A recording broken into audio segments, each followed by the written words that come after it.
पर रखना पसंद नहीं करता था। काम ना मिलने की वजह से वो परेशान हो जाती है। हे भगवान, मैं इतनी मोटी क्यों हूं जिसकी वजह से कोई भी मुझे अपने यहाँ काम पर रखने के लिए भी राजी नहीं है। अब तो मेरे पास बस ये थोड़े से ही पैसे बचे हैं। इन पैसों में तो घर का राशन भी ठीक से नहीं आ पाएगा। नहीं, मुझे कुछ ना कुछ तो करना होगा। ऐसे में कब तक हाथ पर हाथ धरकर बैठी रहूंगी। हे भगवान, काश मैं मोटी ना होती। कम से कम मुझे आज ये दिन तो ना देखना पड़ता। ये सब सोचते हुए वो रोती जा रही थी और बार बार अपने आप को कोस रही थी। वो पूरी रात बस यही सोच रही थी कि ऐसा कौन सा काम है जो मोटे होने के बावजूद भी वो कर सकती है। तभी अचानक से उसके दिमाग में एक ख्याल आता है। हाँ, ये सही है, मैं ये काम आसानी से कर सकती हूँ, मुझे इसमें कोई परेशानी भी नहीं होगी। और फिर वो आराम से सो जाती है। और फिर अगली सुबह, जैसे ही सुबह होती है, सविता बाजार से बर्गर बनाने का सामान लाती है और बर्गर बनाकर एक ठेले पर रखकर चौराहे पर जाकर बेचने लगती है। खाते हैं। ये बर्गर कुछ ज्यादा ही मोटा नहीं है? भला बर्गर भी कोई ऐसा होता है क्या? खुद तो है ही मोटी, बर्गर भी अपने जैसा मोटा बेस्वाद बना रखा है। मोटी कहीं की, बर्गर खिलाकर सारा मुंह खराब कर दिया। भला बर्गर भी कोई इतना मोटा बनाता है और वो भी बेस्वाद? जब बर्गर बना नहीं सकते हो तो बेचते काहे हो? अरे आप मोटे हो तो क्या हुआ, कम से कम बर्गर तो ठीक बनाते। जब आपसे काम नहीं होता तो करते क्यों हो? सही में जैसी ये मोटी है, इसका बर्गर भी इसके जैसा मोटा और बेस्वाद है। सविता उन सभी की बातों से दुखी हो जाती है। किसी को भी मेरे बनाए हुए बर्गर अच्छे नहीं लगे। हे भगवान, अब मेरा क्या होगा? मैं खाना कहाँ से बनाऊंगी? अब तो मेरे पास खाने तक के पैसे नहीं बचे। जो पैसे थे वो सब बर्गर का सामान लाने में खर्च हो गए।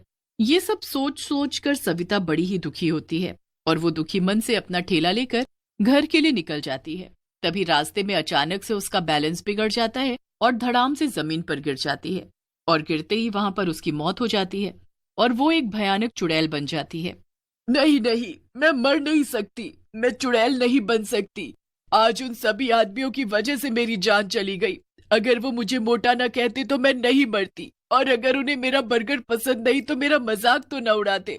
उन सभी ने मुझे मोटा कहकर मेरा मजाक उड़ाया। जिन लोगों ने मुझे मोटा कहा, अब मैं उन आदमियों को नहीं छोड़ूंगी। चुड़ैल पूरी रात अपनी लाश को देखते हुए रो रही थी और उन सभी से बदला लेने का सोच रही थी। और फिर जैसे ही सुबह होती है, चुड़ैल अपना भेष बदलती है, लेकिन रहती है मोटी ही, और चौराहे पर जाकर बर्गर बेचने लगती है। बर्गर बर्गर बर्गर, जल्दी आओ जल्दी आओ जल्दी आओ, नहीं तो सारे बर्गर खत्म हो जाएंगे। जो पहले आएगा उसे एक बर्गर के साथ एक बर्गर फ्री मिलेगा। उस चुड़ैल की आवाज को सुनकर उसके ठेले पर भीड़ जमा हो जाती है। मैं पहले आया, पहले मुझे बर्गर दो। नहीं नहीं, पहले मैं आया था, मुझे बर्गर फ्री में मिलना चाहिए। ठीक है, मैं उसी को एक बर्गर फ्री दूंगी जो पहले आया था।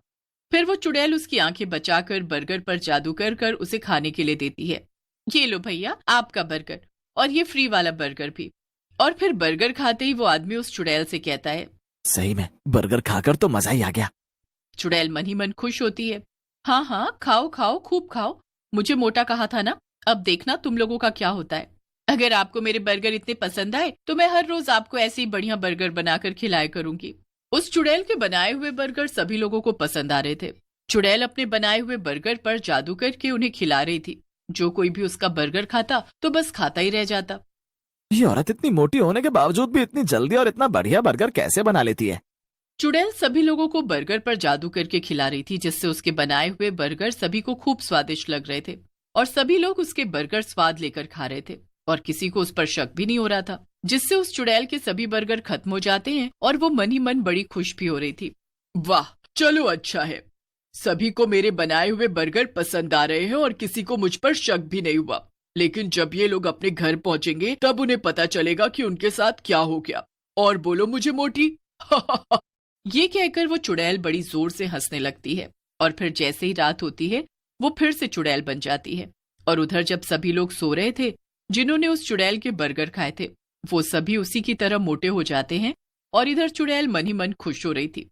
अब आएगा मजा, मुझे मोटा कहा था ना, जब खुद मोटे होंगे तब पता चलेगा कि कैसा लगता है जब कोई उन्हें मोटा कहता है।